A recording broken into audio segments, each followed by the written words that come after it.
I was now on day 44 of hiking the Hexatrek, a 3,000 kilometer hike all the way through France. The past couple of weeks I've been working my way through the Alps and I've been wild camping on the trail in some unbelievably beautiful places.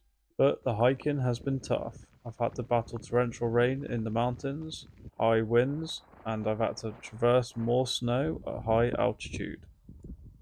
But the views along stage 2 have been breathtaking. This has been some of the most beautiful hiking I've ever done. I was now 1,078 kilometers along this 3,000 kilometer long distance path, and I've just entered the beautiful Écra National Park.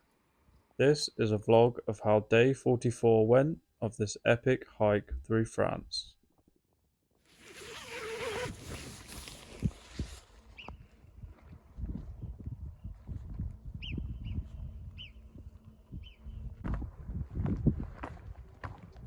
Just over a third of the trail complete now, and I'm right in the middle of the Alps, and I've just started stage 3 of the Hexatrek yesterday, which goes through the Southern Alps, and it is beautiful here. And I camped quite high last night, 2,500 meters, and it was cold. It's the 4th of August currently, and it was about 1 or 2 degrees. Very, very cold here at elevation in the Alps. But the sun has come out, it's starting to warm up. It's just gone 10 o'clock and I'm about 6 miles away from a tiny little town where there's a little supermarket where I can do a much needed resupply. But first I've got to make my way off of the mountain with about 1,000 meters going down, so it's very hard on the knees. But this valley that I'm heading down through is spectacular.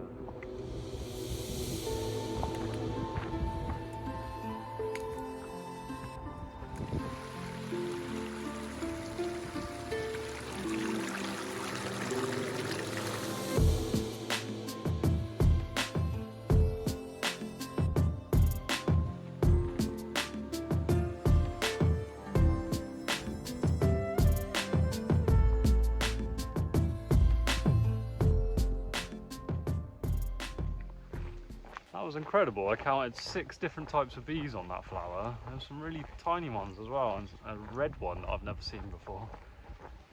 I'm nearly at the shop now, very close to the resupply.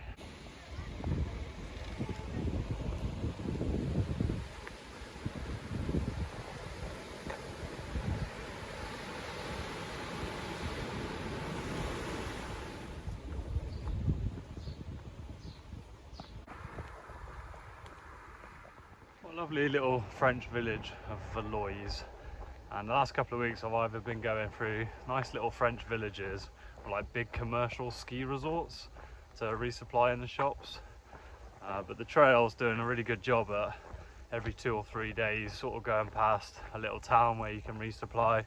But in that shop I've just bought food for 5 days now, so I'm going off into the wilderness for 5 days up in the mountains. And I got there just in time actually, because I got there at 20 to 1 in the afternoon, and all these shops close between 1 and 3 o'clock. They just close for lunchtime, siesta.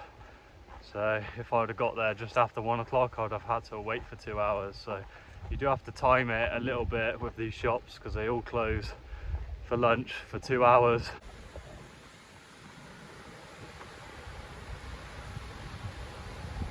And the trail is now following the river Liond, I think it's pronounced, and it follows it for about 7 kilometers now before it takes me back up into the mountains, and hopefully there's a place to jump in and have a little swim. That'd be nice. And it always feels really good to get to a town and resupply and get lots of nice tasty food, but it just means your bag increases in weight by a couple of kilos. So it is nice coming into the town with a nice light bag without much water or any food. But yeah, you forget how just putting a few kilos of water and a few kilos of food on your back, it really affects how quick you can walk and how hard it is to walk up the hills.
tent all set up now, and the Hexatrek is about 20 meters through these trees. So I'm nice and hidden, but you're allowed to wild camp here anyway, between 7 PM and 9 AM, which is awesome. And I made it 15.5 miles today, which is about 25 kilometers, which is about my average daily mileage at the moment, just because the trail's just so tough with the elevation. Going up and down the mountains all day. And I'd love to vlog more days of this adventure, but it's just such a tough hike and it's such a long trail as well that it's just so difficult to vlog every day. So I'm just doing what I can. Hope you enjoyed following along on day 44 of my Hexatrek hike, and I'm having a lot of fun on this trail. It is an epic hike so far. And thanks for watching, and I'll see you all in the next vlog.